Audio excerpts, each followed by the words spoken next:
এই পর্বে চলুন আমরা স্যাসের এক্সটেন্ড সম্পর্কে জানি। তো এক্সটেন্ডটা মূলত ব্যবহার করা হয় আপনার কোডের রিইউজেবিলিটি বাড়ানোর জন্য। তো আপনারা যখন একটা ওয়েবসাইট ডিজাইন করবেন তখন এমন অনেকগুলো সিচুয়েশন আপনি পড়বেন যে আপনাকে একই সিএসএস একই কোড একই এলিমেন্টের জন্য বারবার লেখা দরকার হচ্ছে।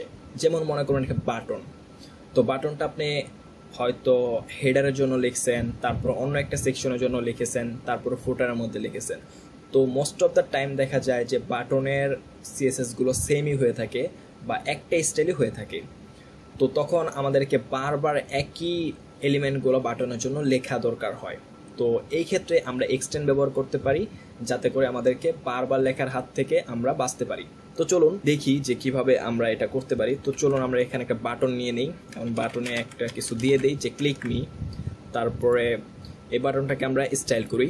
তো স্যাসের মাধ্যমে আমরা স্টাইল করি, বাটনটাকে আমরা ধরি। তারপরে বাটনে একটা বর্ডার দিয়ে দিই, বর্ডার 1 পিক্সেল সলিড #DDD, এবং এটার একটা ব্যাকগ্রাউন্ড দিয়ে দিই, ব্যাকগ্রাউন্ড কালারটাও সেম দিই। একটা কালার দিয়ে দিই, কালার 222, এবং এটা একটা প্যাডিং দিব অবশ্যই 10 পিক্সেল এবং 30 পিক্সেল। বর্ডার রেডিয়াস দিব 10 পিক্সেল। এবং আমরা যদি এখন আউটপুটটা দেখি তাহলে দেখব যে এখানে সুন্দর একটা বাটন তৈরি হয়ে গিয়েছে।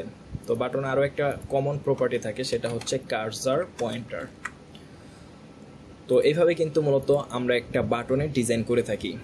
তো এখন মনে করুন আমাদের এখানে আরও একটা বাটন দরকার হলো।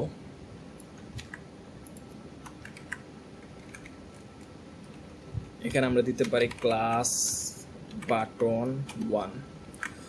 তো তারপরে আমরা যদি এখন এটাকে রিলোড করি তাহলে দেখবো এখানে আরেকটা বাটন চলে এসেছে।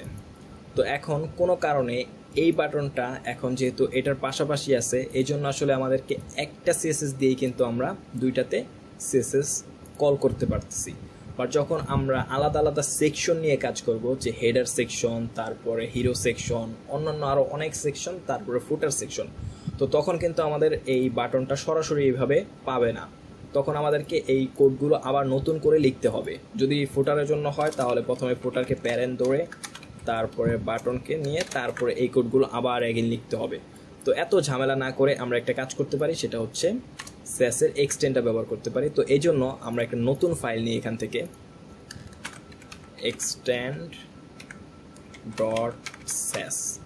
তারপরে আমরা কি করতে পারি, এখানে একটা জাস্ট পার্সেন্টেজ দিয়ে যে কোনো একটা নাম দিতে পারি। যেহেতু আমরা বাটনের জন্য নিচ্ছি তো আমি বাটন নাম দিলাম BTN। তারপরে এইখানে আমি কি করব, এই সবগুলো প্রপার্টি কাট করে এইখানে নিয়ে আসব।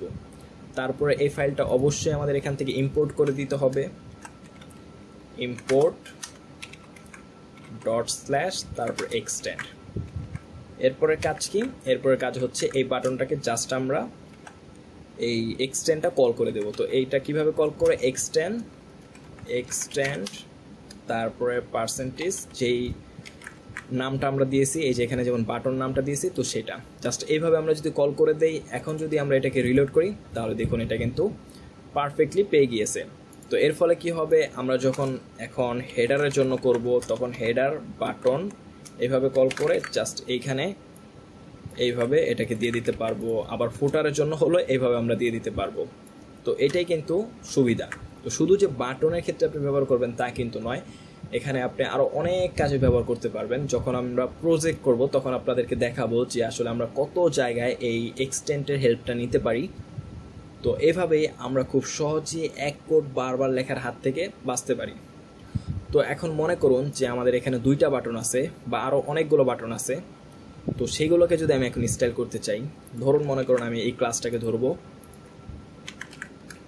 তারপরে যে বেসিক স্টাইলটা আছে সেটা আমি এখান থেকে এক্সটেন্ডের মাধ্যমে দিয়ে দিব। তারপরে আমার মনে করুন এটাতে অন্য আরও প্রপার্টি দেওয়া দরকার হবে। তখন কি করব, আমি যদি ব্যাকগ্রাউন্ড কালারটা দিতে চাই, জাস্ট ব্যাকগ্রাউন্ড কালারটা এখান থেকে দিয়ে দিব, রেড কালার করে দিলাম।